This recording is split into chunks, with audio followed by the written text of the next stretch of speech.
그래서 좀 패거리적인 악감정으로 좀 더 물고 뜯으려고 하지 않을까라는 생각을 그 마치 송민영 하고. 장관에 대해서 막 그렇죠. 거세게 했듯이. 네, 네.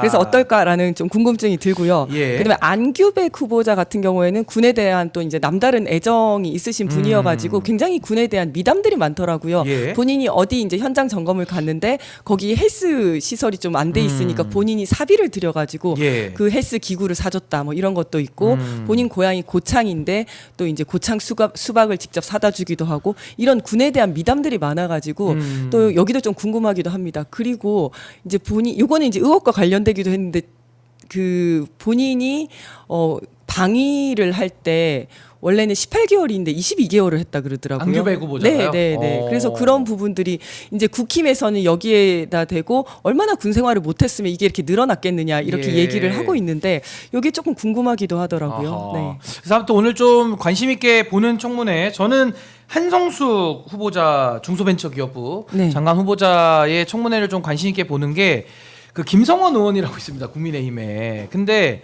한성숙 후보자가 그 어머니를 모시고 그렇죠. 이제 살았는데 그 어머님을 그 잠실에 있는 아파트에 이렇게 모셨나 봐요. 모시고 이제 어머니 그러니까 소득이 없으시죠. 당연히 고령이시니까. 근데 그걸 가지고서 계산을 해가지고 부양을 한 걸 가지고 뭐 증여세를 내라는 식으로 맞아요. 월세를 다 계산을 했더라고요. 아니 그래서 진짜 엄마 아빠도 없나 진짜. 되게 웃긴 게 국민 정서랑 심합니다. 너무 동떨어진 게 그렇게 같이 모시고 살다가 본인이 이제 따로 떨어져서 살았어요. 네, 사정 때문에. 네. 네. 그러면 그 노모한테 월세를 받았어야 했다는 거예요. 근데 너무 정서랑 동떨어져 있잖아요. 그렇죠. 그럼 뭐 자식한테도 또 증여세 하면서 살게 해주면 또 증여세 또 내야 그렇죠. 되고. 예. 뭐 말도 안 되는 얘기를 자꾸 그러니까 억지 논리를 맞아요. 만들어서 이렇게 부모 자식 간의 관계까지도 좀 이렇게 파헤쳐 보려는 예. 참 그래서 김성원 의원 그 수해망원 그 의원 아닙니까? 그렇죠. 예. 비 좀 열심히 더하라. 합니다. 아 예. 비 좀 더하라. 수해 사진- 지역에 가서 비 좀 더하라. 그걸 사진 외쳤죠. 잘 나오게 그러니까요. 사진 잘 저는 나오게. 안규백 국방부 장관 후보자 청문회도 예. 좀 재미는 있을 것 같아요. 그리고 저는 국민들이 이 국방부 장관 청문 회 인사청문회에 대해서 관심을 가져야 된다고 생각합니다. 왜 그러냐면 예. 국방비로 대한민국이 70조 가량의 예산을 지출하고 있습니다. 굉장히 큰 예산이에요. 그렇죠. 정말 정부 예산의 10%가 넘는 예산을 지출하고 있는데 이 예산이 어떻게 쓰이고 앞으로 어떻게 쓰일 건지 그리고 또 대한민국의 방위 산업이 세계적으로 굉장히 각광을 받으면서 수출도 많이 되고 있고 앞으로 성장 산업으로 발전하고 있는데 이 부분을 앞으로 어떻게 이끌고 갈 것인지 예. 여기에 내란이 일어나지 않았습니까? 우리 국군의 사기가 땅에 떨어져 있습니다. 더불어서 정말 100억대의 불량 드론이 최근 20년간 그 전에 뭐 유곡 사업 이런 비리를 엄단하면서 예. 그런 군 관련 정말 이런 군 사업, 방위 사업, 무기 도입 사업 관련해서 대한민국은 청정지구였는데 불량 드론이 우회적으로 납품돼서 북한으로 정말 이렇게 보내지는 그런 예. 일까지 벌어졌습니다. 아하. 이 부분 관련해서 철저히 진상이 규명돼야 되고 그리고 불법 계엄 관련해 가지고 또 여러 가지 보면은 석연치 않은 부분이 있습니다. 예. 그리고 불법 전투 개시죄, 이적죄 등 북한의 어떠한 도발을 유발하는 이러한 전쟁 유발 행위들이 군 내에서 윤석열 내란 속의 피의자의 지시에 의해서 조직적으로 이뤄진 정황은 있는데 아직까지 파악이 100% 안 됐다. 그렇죠. 그리고 지난해 그 계엄 관련 청문회에서도 제가 봤을 때는 군 관련 인사들이 이 부분 관련해서는 굉장히 거짓 증언을 한 정황들이 있습니다. 그래서 안규백 국방부 장관 후보자가 장관 후보자라서 이 부분에 대해서 어떻게 진상을 밝히고 규명할지 예. 매우 궁금합니다. 그렇죠. 아무래도 이제 군에 떨어진 위상이나 그런 사기도 진작시킬 책임까지 있는 국방부 장관 후보자의 역할이 무겁기 때문에 오늘 청문회 한번 저희가 지켜보도록 하겠습니다. 우리 이재훈 위원장님. 네, 그리고 또 이제 김성환 후보에 대해서 얘기를 안 하면 좀 서운할 것 같아서 예, 말씀을 환경부 장관 드리면, 후보자. 네, 이분이 굉장히 정책통으로 유명하신 분이고 조금 어. 특이한 게 이번에 청문회에서 아주 작은 의혹이라도 다 끄집어내서 지금 의혹을 만들고 했는데 이분에 대해서는 어떤 개인적 의혹이 하나도 나온 게 없더라고요. 그래서 어떤 생각이 났었냐면 이분이 지난 총선 때 인재영입위원회의 간사하셨거든요. 예. 제가 당시 인재 영입이 되었을 때 만나서 이제 면담을 했었어요. 근데 무슨 말씀을 하셨었냐면 굉장히 젊으셨을 때부터 이제 정치를 쭉 이제 보좌관부터 시작해서 정치를 하신 분인데 정치인은 어떤 유리병 안에 있는 것 같아서 사생활이 없다고 생각을 해야 된다.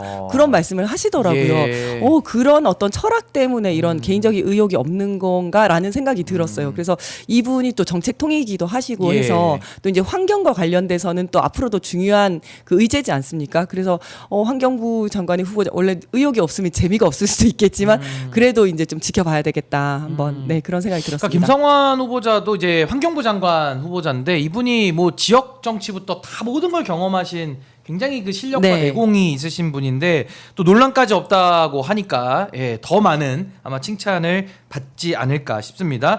자, 우리 댓글로도요. 우리 김지훈님께서 이 아침부터 이지은 봄 상쾌합니다라고 이렇게 댓글을 올려주셨고요. 별별별님께서는 냉정하게 내란당에서 고발사주 가짜뉴스 골프 사진 등 이상한 걸로 조작을 잘 해서 잘 살펴봐야 된다 이렇게 꼼꼼하게 잘 살펴봐야 된다고 하셨고 저랑 김지호 대변인에 대한 칭찬 댓글은 많이 부족하네요.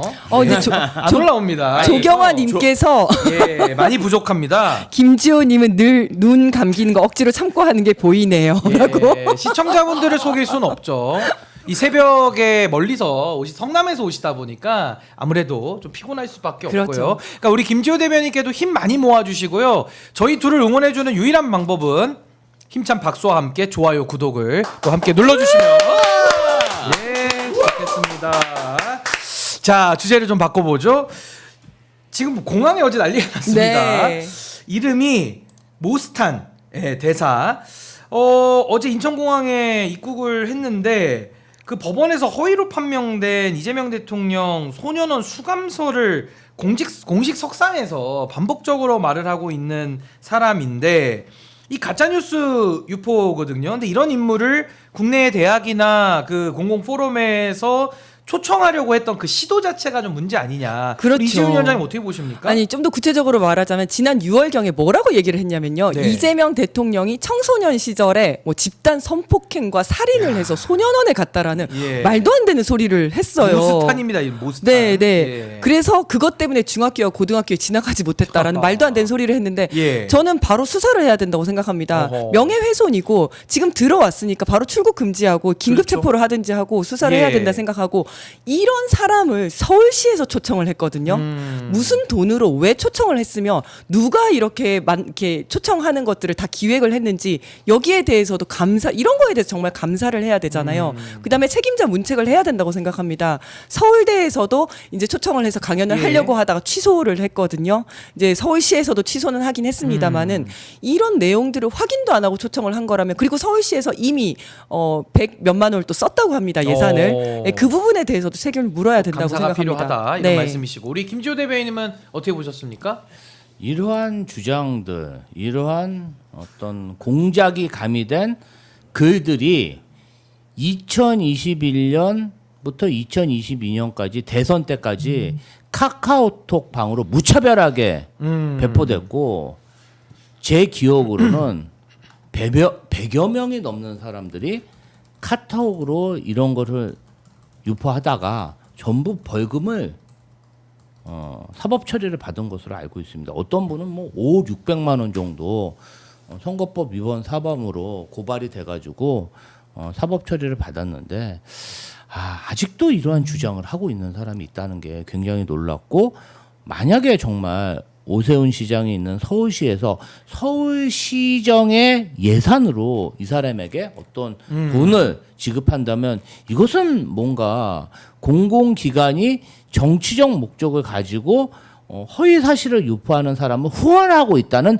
의심을 사기에 충분하다. 이 부분 관련해서는 좀 진상이 규명돼야 되지 않을까 이런 생각이 들고요. 예. 한국에 들어왔으니까 수사기관에서 고발장이 접수된다면 저는 수사할 가치가 있는 충분한 그런 사항이라고 봅니다. 예. 그러니까 저도 기억이 나는 게 그러니까 올해까지도 이 이야기를 계속했었거든요. 그러니까 뭐 극우 세력들뿐만 아니라 워낙 카톡을 많이 돌리다 보니까 그냥 잘 모르시는 분들이 그러니까 소년공 출신이다라고 우리는 얘기를 하는데 소년원 출신이다라고 계속 말씀을 하셔가지고 저는 왜 이런 얘기들이 퍼지는지를 잘 몰랐었는데 이렇게 정말 구체적으로 허위 사실을 퍼뜨리는 사람들이 있으니까 이 이야기가 없어지지 않고 있는 거거든요. 네. 그게 이제 카톡으로 퍼지는 그 내용이 굉장히 스토리 라인이 이재명 대통령과 어린 시절을 같이 보낸 친구가 쓴 것처럼 굉장히 구체적으로 써놨어요. 구체적으로. 아주 사실인 양 그 스토리 라인을 잡아가지고 써가지고 네. 그냥 일반인이 보면 이게 뭐 소설이 아니고 뭐 이렇게 맞아요. 소설이 아니고 누군가가 이재명 대통령에게 뭐 친구가 이야기하는 것처럼 어허. 아주 계획적이고 감성적으로 이렇게 글을 써놨더라고요. 그러니까 이렇게 썼어요. 재명이 자네가 어렸을 때 이렇게 했을 때 내가 그렇게 도와주지 않았나. 자네 이제 그만하게. 이런 식으로 써놨어요. 아이고. 네. 참 허위사실 유포를 정말 참 뭐 원 없이 지금 하고 있다라고 봐야 되는데 어쨌든 이런 뭐 법적 조치까지도 아까 우리 이지은 위원장님 말씀을 해 주셨고요. 또 이제 결국에는 이 극우 단체 쪽에서는 이걸 가지고 또 여론전을 하려고 또 할 것이기 때문에 아마 이 부분은 저희가 더 유심히 면밀하게 좀 살펴봐야 될 것 같습니다. 자, 오늘 우리 신인교회 엄마 시대가 자랑하는 AI 특화 시스템으로 저희가 한번 오늘 AI 만평 한번 준비해 봤는데요. 오늘의 만평 보여주시죠.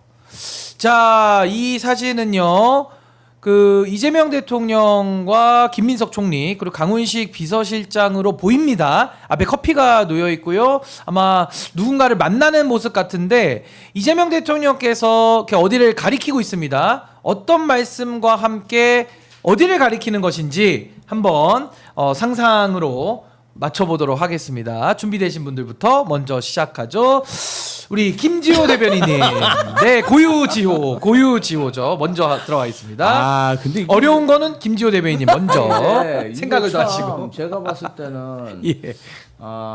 우리 국무총리님과 네. 강훈식 비서실장은 웃어서 웃는 게 아니지 않을까. 내가 웃는 게 아니야. 그 비싼 가수의 노래가 있죠. 그렇죠. 내가 웃는 게 웃는 게 국정에 아니야. 매진하고 여러 가지 갈등 사항을 조정하다 보니까 네. 굉장히 좀 웃어서 웃는 게 아니고 이재명 대통령은 예. 정말 파한대소를 하고 있는 것 같다. 일하니까 기분이 좋으신 거지. 일하면서의 그 네. 어떤 즐거움을 아주 만끽하시는 것 같다. 아니 그러면 우리 김지호 대변인께 한번 여쭤보고 싶은 게 과거에 또 우리 이재명 대통령과 함께 또 일을 하셨던 그 경험을 비춰볼 때 그때도 이렇게 일을 많이 주시고 하셨나요? 어떠셨습니까?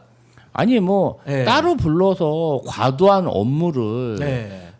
지시하거나 그런 적은 없고 예. 이재명 당시 경기도지사가 여러 가지 행정을 하고 또 공개석상에서 발언을 하는 것을 제가 다 따라다니면서 적거나 듣고 유튜브로 확인을 한 다음에 이것이 제대로 이행되고 있는지 확인을 하고 예. 그리고 그게 이제 연차별로 행정이라는 게 올해는 이렇게 될 수 있지만 내년 또 이렇게 될 수도 있어요. 점점 예. 발전시켜야 되잖아요. 그럼 저는 그 3년 동안 3번 다 확인을 한 거죠. 그래서 그 비서관이 사실은 직접 행정을 하는 건 아니고 그렇죠. 행정 조직이 이 업무를 어떻게 하고 있는지 확인만 하고 그러니까 프로젝트 매니저처럼. 그렇죠. 확인만 네. 하고 요것을 보고하게끔 아하. 칭찬받게끔 예. 그러니까 이제 일도 그렇잖아요. 제가 이렇게 보니까 이렇게 하면은 이재명 도지사한테도 칭찬을 받고 아하. 이 도 내에서도 평가가 좋다.